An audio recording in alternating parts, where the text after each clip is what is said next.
I recently found myself having an interesting conversation with two gentlemen. We were discussing inheritance, legacy planning, money matters. If we're talking money, Kago will fix herself there. Involve me, big boss. One of the gentlemen is a driver, and he also has a 5-acre farm where he also supplements his income. So his children are in high school and primary school. He has, I think, about 4 kids. During the holidays, they all go to the farm. They have to help with planting, harvesting, weeding, the usual things, because he wants them to understand the value of hard work, and also to understand that, in life, you have to have a fallback plan. The second thing he does is he wakes them up early to ensure that, 1, they are studying, and 2, they complete their holiday homework. He said he is ensuring that he gives his children a great start in life by providing a good education and ensuring they don't drop out of school. He constantly reminds them that the only inheritance they should wait to get from him is a good education. Anything else is for him and his wife. They shouldn't bank on his property or his things. Damn! The second gentleman had a more interesting approach. Okay? I've not seen this. I've never heard of this. For me, it was wow. So in his case, he's a businessman and his children are grown up. Packed them all in the car and took them around looking at his properties. He showed them, this is property A. It's valued at X. This is property B. It is valued at Y.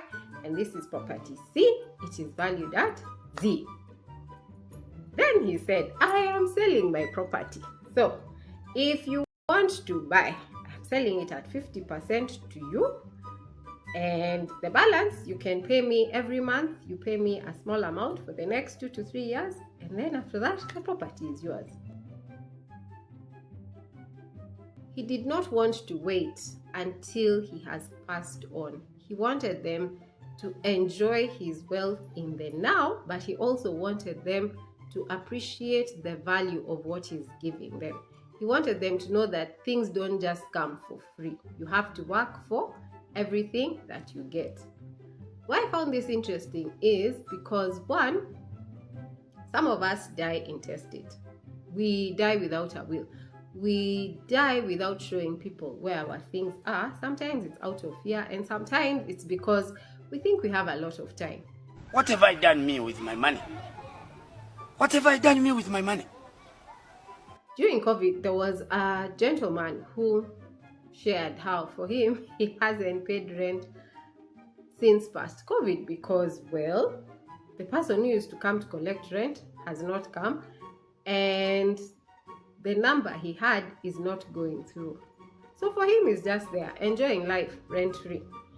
Now, can you imagine that there is a person somewhere who this was their property? Maybe they had children, maybe they had other dependents who were using this money for their livelihood, who could have appreciated having this money in their lives, but now it is not there. Most of the time, we accumulate assets to pass them down as a legacy, as inheritance for our children, for our dependents. However, in some cases, and we've seen this happen, these assets are squandered. Within 2 to 3 years, there is nothing. Or the family ends up fighting for your property. Listen, this next 2 hours.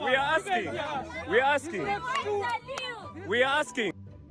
If you've written a will and if you've shown people where your things are, you're in a better position than somebody who has, 1, not listed down where their things are, or shown his people where the things are.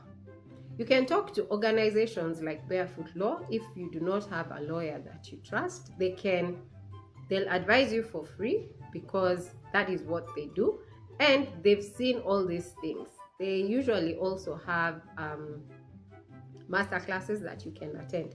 So please reach out to them, find them, and make sure you arrange your things bulungi. We only talk to our children about money when we are discussing how much we have to spend and what we are not spending money on. When they're older, and perhaps, when they're adults, that is when you talk to them about how they should spend their money. Perhaps you even touch on inheritance. You talk about what you're going to leave for them, or how you've saved, what you've saved.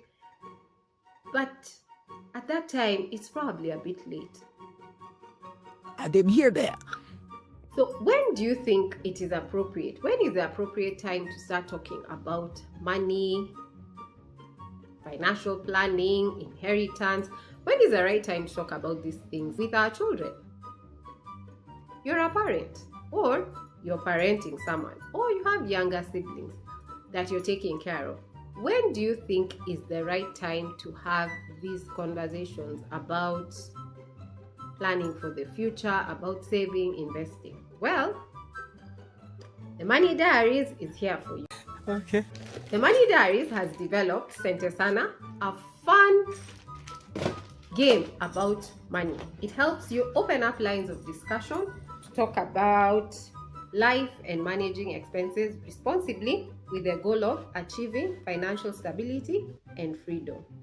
It's available for you right now. Just DM.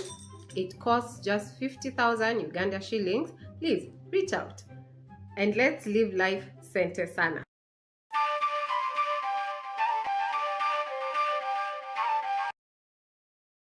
Like, share and subscribe.